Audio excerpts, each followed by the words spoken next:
Terima kasih kepada pengacara majelis yang manis, yang berbahagia Puan Winnie Anggang, penolong pegawai daerah Kota Belud, Encik Roslan Duraman, Ketua Daerah Kota Belud, yang berusaha Puan Torida Segaron, pengurusi Persatuan Wanita Peduli Kota Belud, para peserta kilauan emas, tuan-tuan dan puan-puan hadirin yang saya hormati sekalian. Terima kasih kepada pengurusi majlis. Salam sejahtera saya ucapkan. Salam Malaysia Madani, salam Sabah Maju Jaya. Pada semua ya hadirin, tahniah dengan semangat Puan pengurusi untuk tidak mengaku kalah ataupun merasa dengan sedikit kekangan itu mencacatkan program ini. Syabas.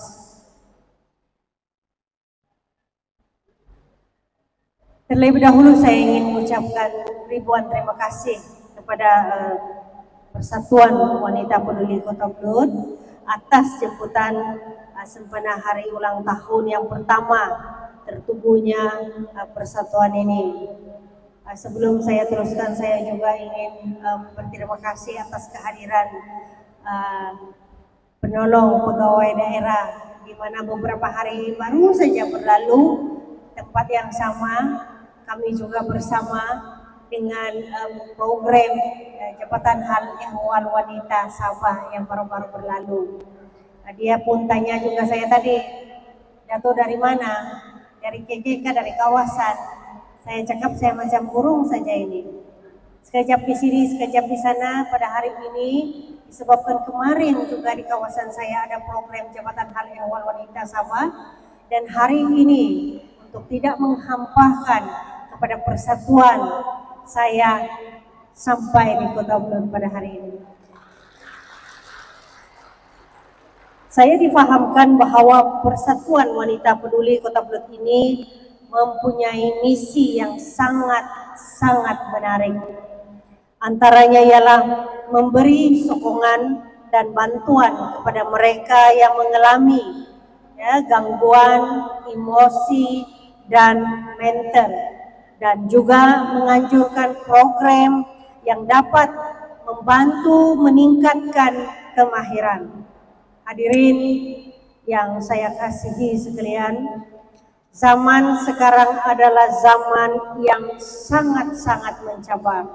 Apabila kita melihat laman sosial seperti Facebook dan sebagainya, ada sahaja berita viral yang melibatkan kes gangguan emosi dan mental sehingga menyebabkan kemurungan dan lebih parah lagi membawa kepada kes bunuh diri. Hal ini bukanlah sesuatu yang baru bagi kita. Kita akur yang kesadaran mengenai konsep kesehatan mental di masyarakat kita, di kalangan masyarakat kita, khususnya di negeri Sabah ini, kita masih lagi di tahap yang tidak memuaskan, terutamanya di kalangan masyarakat pedalaman Sabah. Contohnya, kemurungan yang berpunca dari stres ataupun tekanan hidup dari segi kerja, keluarga, dan sebagainya masih lagi distigmakan oleh masyarakat sebagai kelemahan diri dan kelemahan iman oleh masyarakat umum.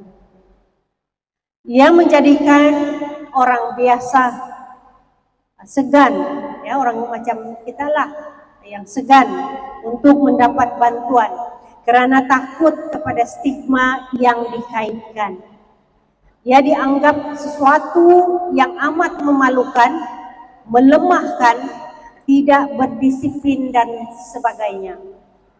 Maka mereka memilih untuk menghadapi masalah ini bersendirian, tanpa sokongan dari mana-mana pihak, termasuk keluarga, sehingga memudaratkan diri sendiri dan keluarga. Saban hari, kes-kes berkaitan dengan kesehatan mental semakin meningkat.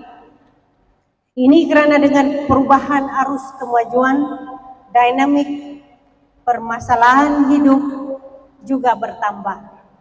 Kes seperti ini bukanlah kes yang boleh dipandang rendah ataupun dipandang remeh, dan kita seharusnya ataupun sememangnya perlu membantu mereka yang mempunyai masalah seperti ini.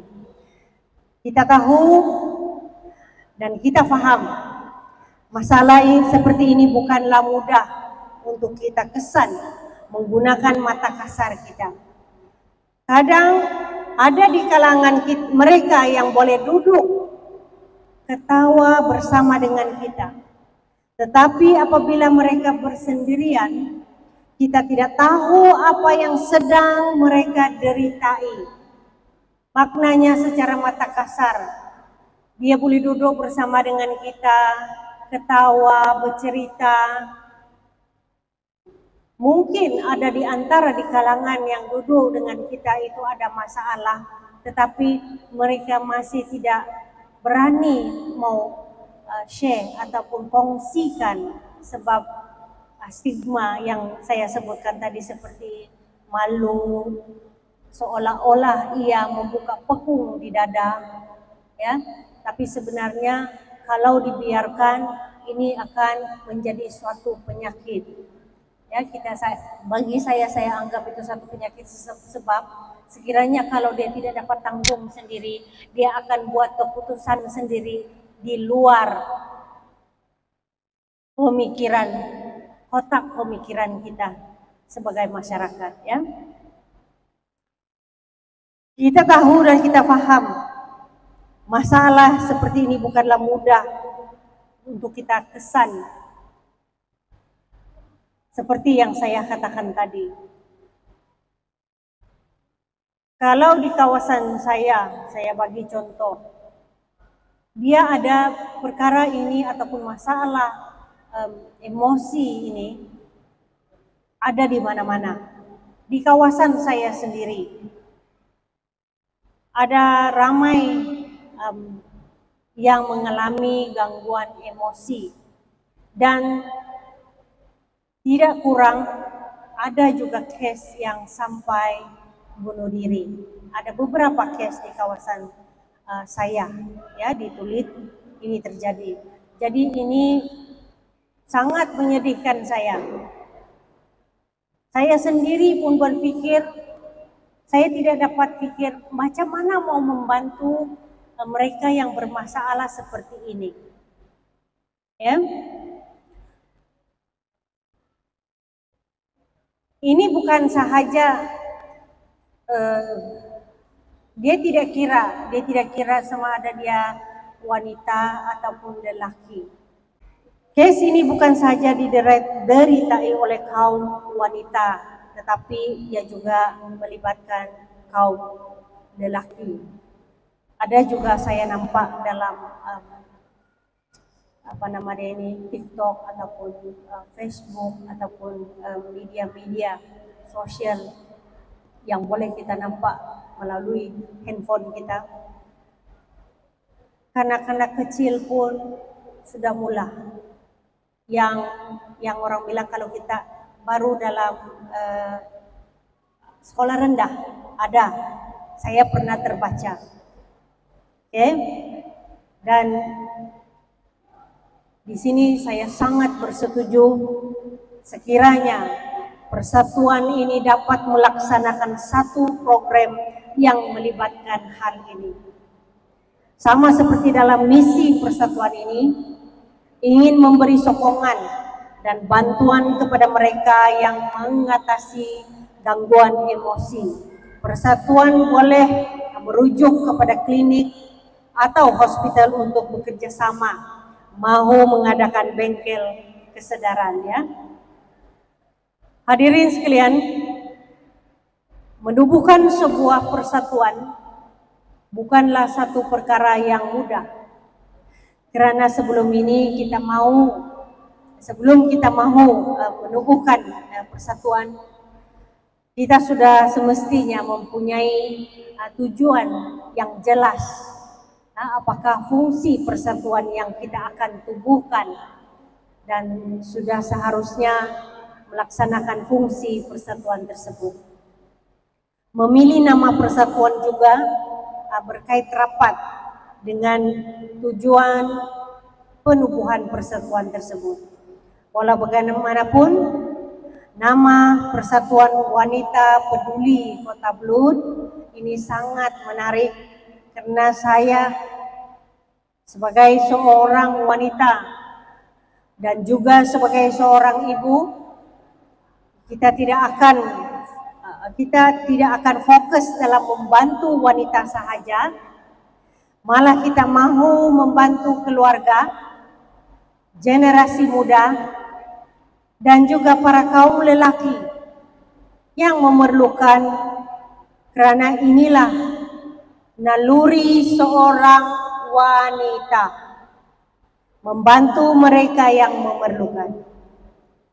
Hadirin yang saya kasihi, membantu mereka yang memerlukan bukanlah melalui sumbangan material ataupun keuangan sahaja, tetapi juga mengadakan program yang membawa manfaat dan kebaikan kepada mereka yang terlibat. Seperti salah satu dalam misi persatuan ini, mahu mengadakan program atau mahu menganjurkan program yang dapat membantu meningkatkan kemahiran. Karena dengan memperolehi kemahiran, ia boleh sedikit sebanyak membantu meningkatkan harga diri.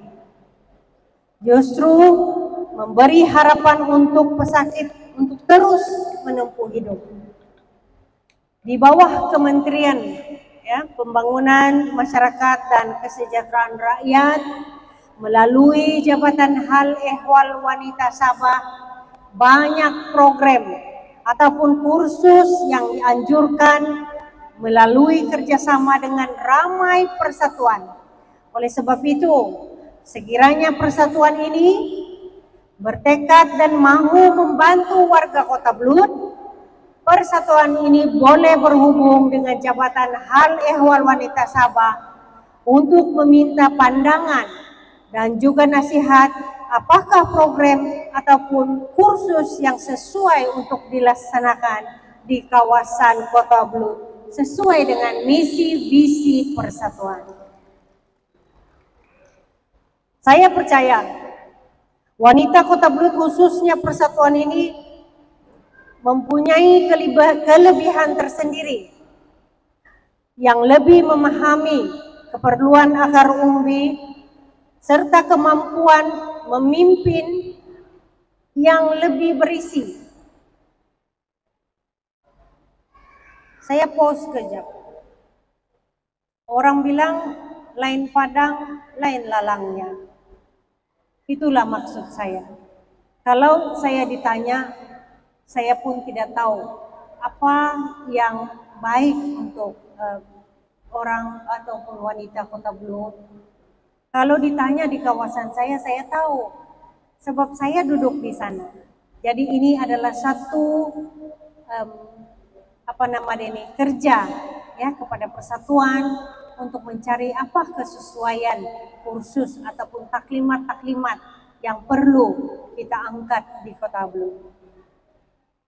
Oleh itu, ambillah peluang dan kesempatan yang ada. Kita memerlukan persatuan ataupun kumpulan community yang progresif dan dinamik yang boleh memberi kesan positif kepada mereka yang memerlukan bantuan.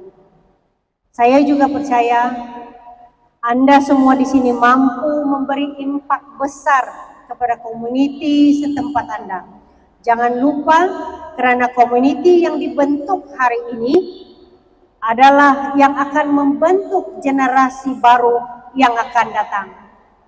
Saya berharap agar persatuan ini dapat mencapai misi dan visi, inspirasi dan semangat, kita haruslah konsisten. Jangan orang bilang, saya selalu dengar, ya, sebabkan DSP Dr. Jeffrey Kitingan boleh dikatakan rapat dengan saya selalu dengar, jangan hangat-hangat tai ayam, dia bilang. Bolehkah itu, pengurusi? Oke.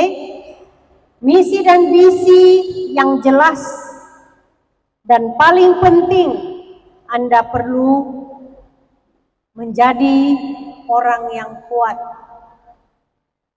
mengharungi setiap cabaran-cabaran, ya, dalam membentuk persatuan yang hebat, persatuan yang boleh membantu masyarakat khasnya, masyarakat Kota Bulu.